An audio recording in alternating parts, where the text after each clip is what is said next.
జయ శ్రీమన్నారాయణ. అస్మద్గురుభ్యో నమ. నమో నమ కారణ విగ్రహాయ స్వరూపతుచ్చీకృత విగ్రహాయ నమో వధూద్వదిజ బంధులింగ నిగూఢ నిత్యానుభవాయ తుభ్యం. రహూగనుడు ఇట్లు పలికెను: ఓ మహాయోగి, నీవు కారణజన్ముడవు. నీవు ఆత్మజ్ఞానముచే భేదదృష్టి నిరాకరించితివి. నీవు సర్వకాలములలో ఆత్మనిష్ఠుడవై ఉందువు. కాని నీ బ్రాహ్మణాధముని వేషములో నుటచే ఆ సంగతి అతి రహస్యముగా ఉన్నది. నీకు అనేక నమస్కారములు. 5th Canto 12th Chapter 1st Prayer. భగవద్బంధువులారా, Srimad Bhagavata తత్వదీపిక 3వ స్కంధం 25వ పాడ్కాస్ట్లో స్వాగతం. ఇంతవరకు హిరణ్యాక్షుని యొక్క వధ విన్యాసాన్ని చక్కగా మనం అనుభవించాం. ఇంతకుముందు పాడ్కాస్ట్లో తర్వాత జరుగుతున్న విషయం ఏమిటో విదుర మైత్రేయ సంవాదంలో తెలుసుకుందాం. ఈ విధంగా విదురుడు ప్రశ్నించిన ప్రశ్నకు సమాధానముగా మైత్రేయుడు ఆది వరాహ రూపమును దాల్చి భగవానుడు హిరణ్యాక్షుని అంతమొందించి బ్రహ్మ మొదలగు దేవతలచే స్తుతింపబడి మరల తన లోకముకేగినాడని వివరించినాడు. ఓ విదురా, వరాహ రూపమున అవతరించిన భగవానుని దివ్యలీలను నీకు ఎరింగించి తిని. ఇది శ్రీహరికి శ్రమతో కూడిన పని కాదు. బాలుడు ఆడుకొనినట్లు స్వామి హిరణ్యాక్ష వధను చేసినాడు. కానీ ఇది ఆశ్చర్యపడనది కాదు. భగవానుడకు మైత్రేయుడు చెప్పిన కథను మహాభాగవతుడకు విదురుడు విని పరమానందం పొందెను. లోకములో గొప్ప కీర్తి కలిగిన పుణ్యాత్ముల చరిత్రలను విననే ఆనందము కలుగుచుండును కదా. అట్టిచో భగవానుని కథను వినున్నప్పుడు ఆనందము కలుగుటలో ఆశ్చర్యమేమున్నది? భగవానుడు తన్ను సేవించడి వారి బాధలను తొలగించుటయే తన ప్రయోజనముగా ఉండును. తన్ను ప్రేమించిన వారికి తాను సుఖముగా లభించును. వారు కోరిన కోరికలను తాను నెరవేర్చును. అట్టి భగవానుని కథను ఎవడో కృతజ్ఞుడు వినడు గాని ఎవరు వినకుండా ఉండగలడు? ఒకనాడు చెరువులో మొసలి తన కాలు పట్టుకొని లోనికి లాగుచుండగా తాను రక్షింపలేక ఆడయేనుగులన్నీ ఏడ్చుండగా మొరపెట్టగా తొందరగా వచ్చి రక్షించిన దయామూర్తి. ఇతరులెవరు రక్షకులు కారని వాడే రక్షకుడు నమ్మిన వారికి అతడు సుఖముగా లభించును. అట్టి నమ్మకము లేని వారికి అతడు వశము కాడు.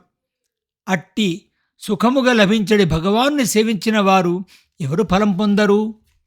ఈ విధంగా భగవానుడు జగద్రక్షణముకై ఆది వరాహమై హిరణ్యాక్షుని చంపిన వృత్తాంతమును ఎవడు వినునో చెప్పునో విని ఆనందించునో అట్టివాడు ఎంతటి ఘోరవగు పాపముల నుండి అయినను విముక్తినందును. ధనమును, కీర్తిని, ఆయుష్యును, కోరిన కోరికలను అన్నింటినీ సాధించును. ప్రాణశక్తిని, ఇంద్రియ శక్తిని పెంపొందించును. యుద్ధములో శౌర్యమును వృద్ధి పొందించును. ఈ శరీరము వీడిన తరువాత శ్రీమన్నారాయణ సన్నిధిని చేర్చును. నైమిషారణ్యమున సౌనకుడు సూతునిట్టు ప్రశ్నించెను: భూమిని యథాస్థానమునకు వరాహమూర్తి చేర్చిన తరువాత చతుర్విధ పురుషార్థములను పొందుటకు స్వయంభూ మనువు ఏ విధంగా ప్రవర్తించెను అని ప్రశ్నించెను. అది విని దానిని వివరింపుమని మైత్రేయుని ప్రశ్నించుచున్న విదురుని సూతుడు ప్రశ్నించుచున్నాడు. విదురుడు మహాభాగవతుడు. అందువలన కృష్ణునకు అసాధారణమైన మిత్రుడు. అతని యందు ఉందు ప్రేమ చేతనే దుర్యోధనాది కుమారులతో కూడా ధృతరాష్ట్రుని విడిచి వచ్చినాడు. సాక్షాత్తు వ్యాసుల అంశముతో జన్మించినవాడు. వ్యాసుల కంటే ఏమాత్రము తీసిపోని జ్ఞానము కలవాడు. శ్రీకృష్ణునియందు భక్తి గల వారిని సేవించువాడు. విదుర మైత్రేయుల సంవాదంలో భగవత్పాదముల నుండి సర్వపాపములను తొలగించు గంగాజలమును ప్రవహించున్నట్లు లోకములను పవిత్రము చేయుటకు భగవత్కథలు ప్రవర్తించెను. కీర్తింపదగిన భగవానుని ఉదారము కర్మలను మాకు తెలియజేయము. శ్రీహరి లీలలు అమృతం వంటివి. ఆ భగవద్కథలలోని రుచిని ఎరింగిన వారు ఎన్ని విన్ననో ఎంతసేపు విన్ననో తృప్తి నొందరు అని శౌనకుడు మొదలగు ఋషులు ప్రశ్నింపగా సూతుడు భగవానుయందే మనసు నిలిపిన వాడై ఆనాడు పరీక్షిత్తునకు శుకుడు చెప్పిన కథను ఇట్లు వివరించున్నాడు. విదురుడు మైత్రేయుని వలన రసాతలము నుండి భూమి వరాహరూపియగు భగవానునిచే ఎట్లు ఉద్ధరింపబడినదో, హిరణ్యాక్షుడు ఎట్లు సంహరింపబడినాడో విన్నాడు. విని సంతోషించిన వాడై మరల ఇట్లు మైత్రేయుని ప్రశ్నించున్నాడు. మరీచి మొదలగు ప్రజాపతులను సృష్టి కొరకు సృష్టించి తర్వాత బ్రహ్మ ఏమి చేసెను? మరీచి మొదలగు ప్రజాపతులు స్వయంభువ మనువు బ్రహ్మ ఆజ్ఞను అనుసరించి విశ్వమును ఎట్లు సృష్టించిరి, ఎట్లు నిర్వహించిరి? వారు సృష్టిని భార్యలతో కలిసి సృష్టించినారా లేక స్వతంత్రముగా సృష్టించినారా వివరింపుము అని విదురుడు ప్రశ్నింపగా మైత్రేయుడు సృష్టి క్రమమును వివరించున్నాడు.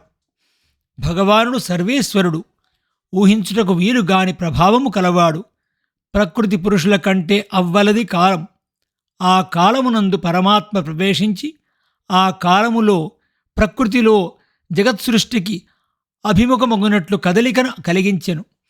అట్లు కదలిక కలగగని భగవానుడులోన వ్యాపించి ఉన్న ప్రకృతి నుండి మహత్తత్వం బయలువెడలెను. సత్వము, రజస్సు, తమస్సు అనడి 3 గుణములు కలది ప్రకృతి. దాని నుండి బయలువెడలిన మహత్తులో కూడా ఆ 3 గుణములుండును. అందు రజోగుణముతో కూడిన తమోగుణము ప్రధానముగా గల మహత్తత్వము నుండి భూతాది అనడి అహంకారము బయలుదేరను. ఇది పంచమహాభూతములకు మూలముగు తన్మాత్రలనడి సూక్ష్మభూతములను సృజించెను. ఆ రాజసాహంకారముతో కూడిన సాత్వికాహంకారము నుండి జ్ఞానేంద్రియములు, కర్మేంద్రియములు, మనస్సు బయలువెడలను. ఇట్లు ముందుగా మహాభూతములకు సూక్ష్మరూపములకు తన్మాత్రలను, జ్ఞానేంద్రియములను, కర్మేంద్రియములను అహంకారం సృజించెను. ఇవి అన్నీయు ఉన్నను ఇవి అన్యోన్యము కలియకపోవుటచే అండమును సృష్టించుటకు సమర్థములు కాలేకపోయెను. భగవానుడు వానిలో అనుప్రవేశించి వాని ఆయా పాళలో కలిగినట్లుగా చేసెను. దానిచే బంగారం వలె ప్రకాశించు అండము సృజింపబడెను. కాని ఆ అండమునందు చైతన్యము లేదు. అందుచే అది అంతకుముందే సృష్టించబడిన జలములో పడి ఉండెను. అప్పుడు సర్వేశ్వరుడు అనిరుద్ధ రూపి అయి ఆ అండమున 1000 సంవత్సరములు అధివసించి ఉండెను. అట్లు అండమున శయనించి ఉన్న ఆ భగవాను నాభి నుండి 1000 మంది సూర్యుల యొక్క ప్రకాశం వంటి ప్రకాశము గల పద్మము వెలువడెను. ఆ పద్మము సమస్త జీవరాశికి స్థానమై ఉండెను. అట్టి పద్మమునందు సకల జీవ సమిష్టి స్వరూపుడగు బ్రహ్మ స్వయముగా ఆవిర్భవించెను. అప్పుడు అతడు వెనకల్పంలో లోకములు ఎట్లుండెనో అట్టి నామరూపములతో లోకములను సృష్టించెను. తమోగుణముచే అవిద్యను సృష్టించెను.